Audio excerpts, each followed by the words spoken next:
Welcome everyone who has tuned in. We'll just wait another minute or two for anybody else to join us.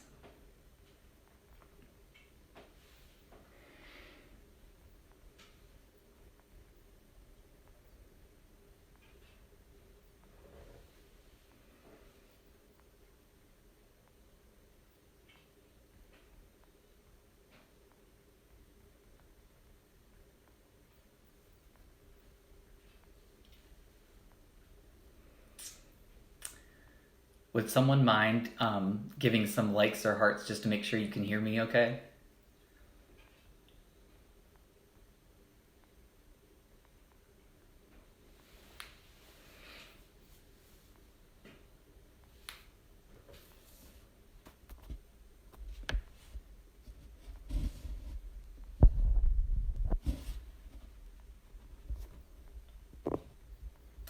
Oh, good.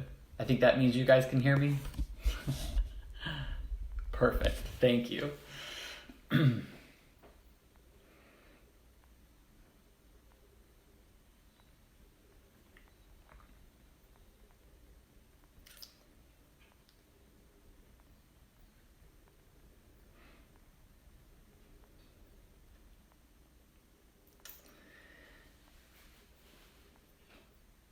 All right. Well, it's 10 o'clock, so we'll get started. Uh, Thank you all for tuning in to this Jana Marie Foundation Wellness Moment. Again, thank you to Marissa for organizing these for us. There's been some really incredible events throughout the week that the Marissa has helped plan. So I encourage any of you to check out the page. The Jana Marie Foundation is this really great organization that focuses on mental health and really upping people's resilience. So it's a really cool foundation that I encourage you to check out. I don't know if you can tell, but I'm wearing my Don't Hate Meditate shirt. And that wasn't an accident. So there's no doubt that this is certainly a time, right, to find some stillness. Before we get started today, I wanted to share with you, I recently came across an article that I posted on my own Facebook about grief and how we don't realize that one of the things that we are experiencing right now, that like that weird pit in our stomachs that some of us are experiencing each day as we take in more and more of what's happening is grief. And a mindful technique that we often teach is we often say name it to tame it. And often when I'm teaching about emotions, we talk about just the relief that one can feel when we're able to simply name what we're feeling. A lot of times we think we have to, do all sorts of things to help us process our emotions and do certain types of activities and meditations. But sometimes just that art of naming it helps our brain process what's going on. It kind of pulls it up into our brains a little bit more so that we can process it a little bit more. And so this article was talking about how it's okay to name that weird feeling that each of us are experiencing each day, in some ways can actually be a form of grief, of just this idea of like that we don't actually know what's going on. We're worried, we and how long this is going to last. We're angry that it happened. Just kind of these stages that we often go through can be what some people are experiencing now. And one of the ways that the article actually talked about working with that emotion is mindfulness. And what does it mean to stock up on our mindfulness and compassion? And of course, what that means is bringing ourselves back into the now. Bringing ourselves back into this moment whenever we notice that our minds really start to run into the future. How long is this going to last? How long am I going to have to stay at home? Is this event going to get canceled? What does it mean to just pull ourselves back into the present moment? We spend an enormous amount of our days either living in the future or living in the past. And what does it mean to pull ourselves, especially to use our senses to do this, to just kind of invite ourselves back into this moment? So I'm going to guide you through a little meditation this morning that helps us to just take a break from thinking about the future. And instead, what I'm actually going to have you do is, last week we did a what we call the letting be meditation. And this week, I'm going to guide you through a visual meditation. And this visual meditation means that I'm going to help you to kind of conjure up an image in your mind, a place in this instance. And we're going to explore that place a little bit. And again, the goal is to just give ourselves a little bit of a break from anticipating what might happen. So I'm going to guide you through this practice. It'll just last a couple of minutes.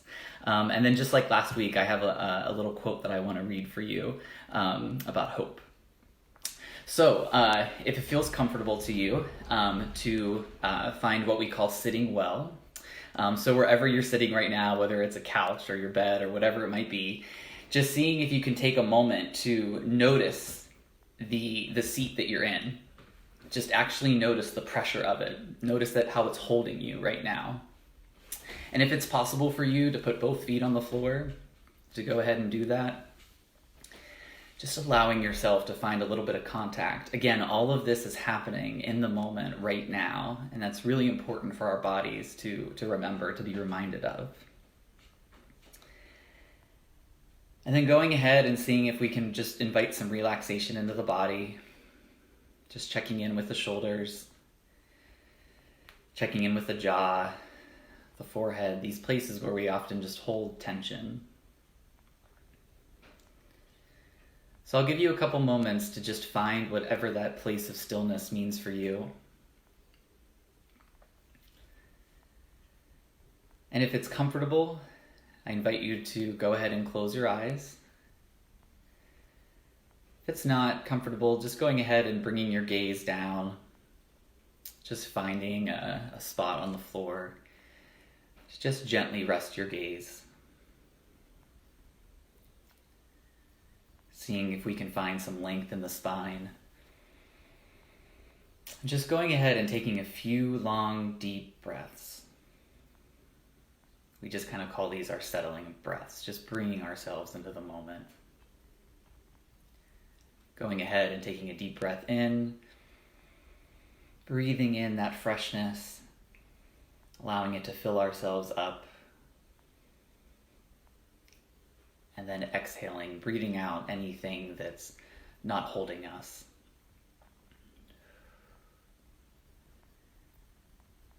Just breathing in freshness, and breathing out any tightness, any tension.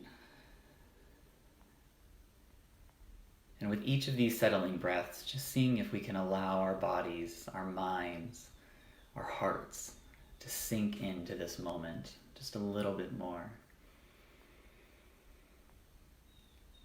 Just actually feel your body just sink in a bit more into wherever you're sitting, sinking into this moment. The place that you're at is here. And the time is now. And allowing ourselves to sink into that feeling of nowness.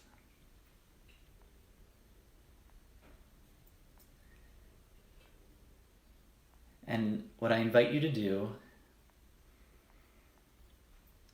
is to bring to mind a place of comfort, a place of warmth. For some of you, this will be a place outdoors. Maybe it's the beach. Maybe it's your favorite hike that you've gone on. Maybe it's grandma's couch. Wherever it might be for you, I'd like you to bring to mind a place that you know is a safe haven, a place of comfort, serenity, stillness, peacefulness, safety.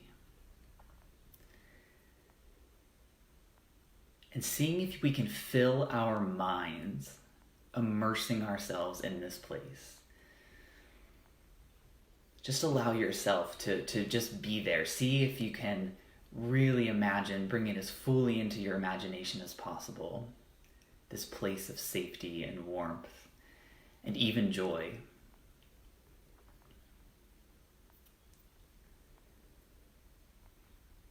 First, I'd like you to notice what you see. Look around. Taking in the sights.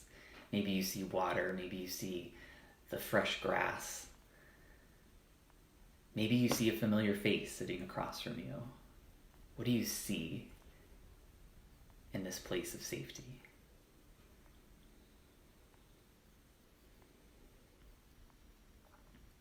What do you hear in this place of safety and joy? Maybe you hear the sounds of an animal. Maybe you hear the sounds of a familiar voice. Just take a moment to listen to what's in this place.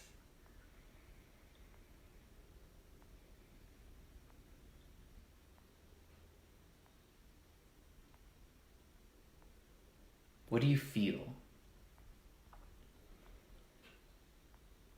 Do you feel the cushion that you're sitting in this place? Do you feel the chair that you might be in? Do you feel the grass? Maybe you feel the wind. Just allowing yourself to be immersed in this place.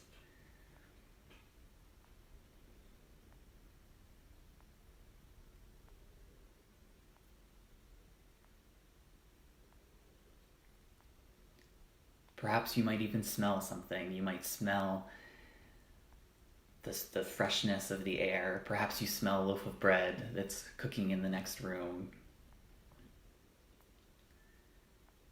Perhaps there's just a memorable scent to this place that you're so familiar with that you can just allow your mind to tap into for this moment.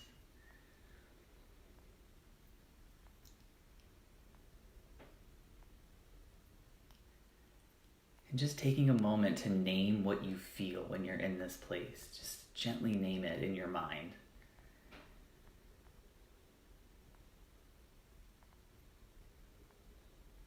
Just noticing what it feels like to put yourself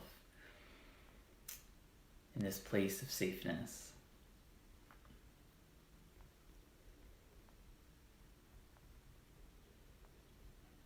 Noticing how the place itself is happy that you're here. The place itself is glad to be holding you in it. It's welcoming you. You might even find yourself smiling a little bit, laughing, just noticing what it's like to be immersed with all of the senses.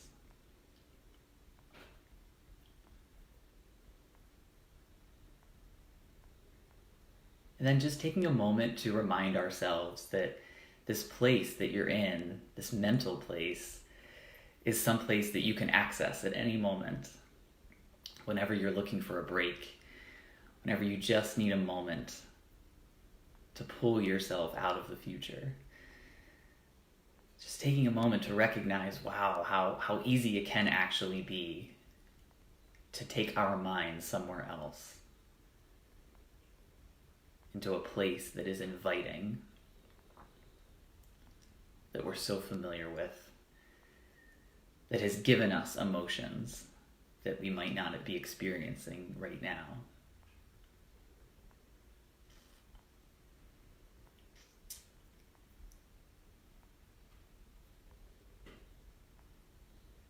And then as you allow that image to gently fade, just going ahead and bringing that attention back to your breath. You may have even noticed that while we were doing this, that your breath became steady. Perhaps you even noticed that during that meditation, that your mind actually did take a break from what's going on in the world right now, that you were able to just find a moment to be in another place of safety.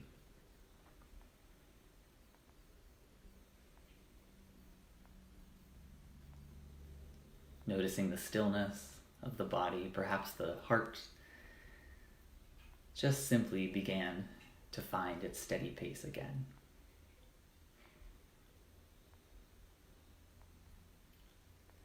And before we leave this meditation, taking a moment to thank that place.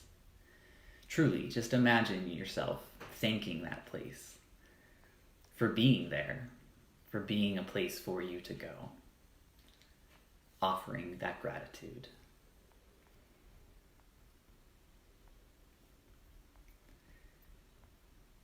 And then as it feels comfortable to you, going ahead and bring a little bit of movement back into the body, perhaps moving the shoulders a little bit, moving the toes, tapping the fingers a little bit.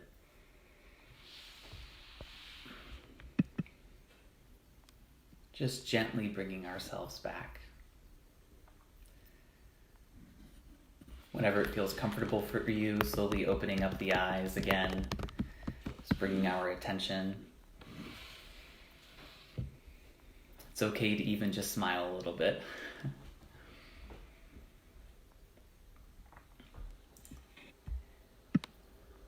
What I hope that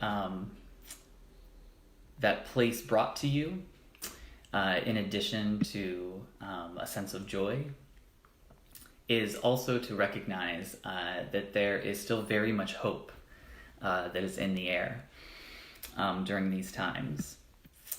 And being able to recognize that hope and giving ourselves a break from the grief to also feel a sense of hope. And so with that, I want to read a quote to you by Rebecca Solnit.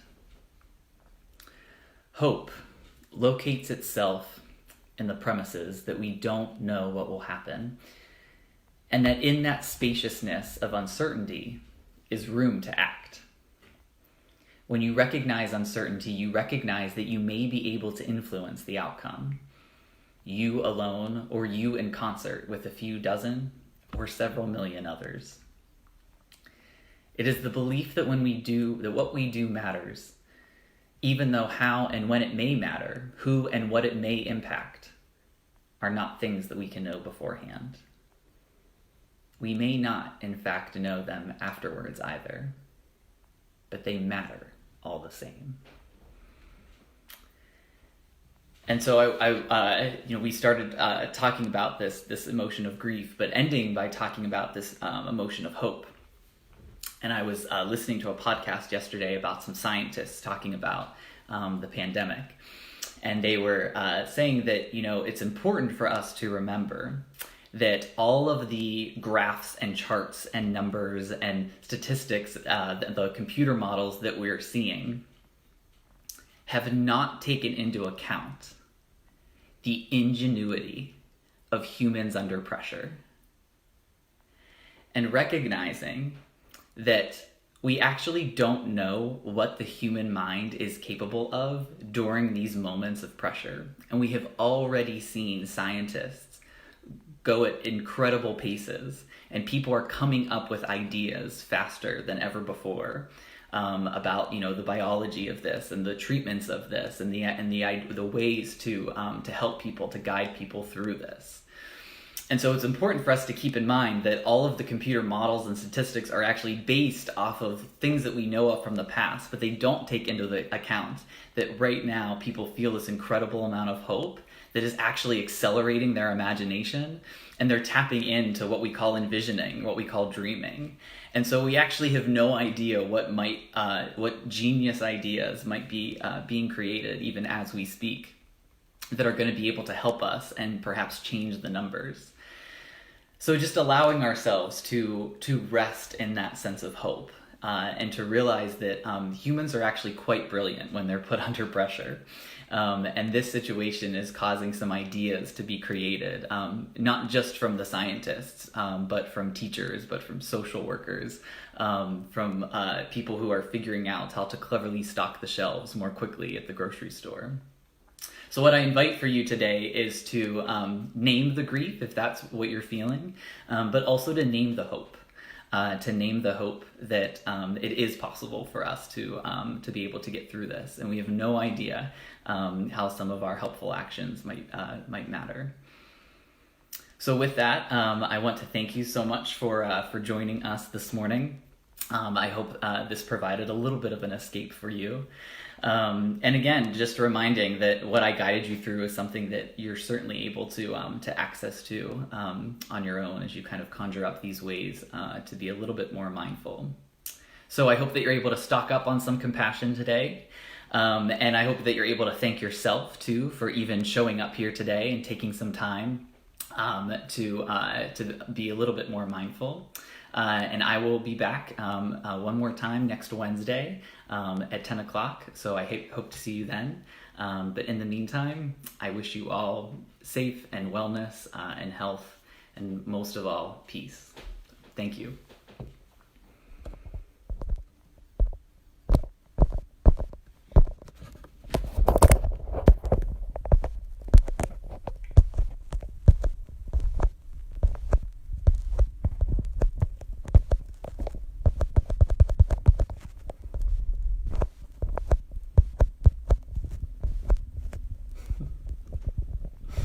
It's always good to find a little bit of sense of humor too, as my finish button isn't clicking.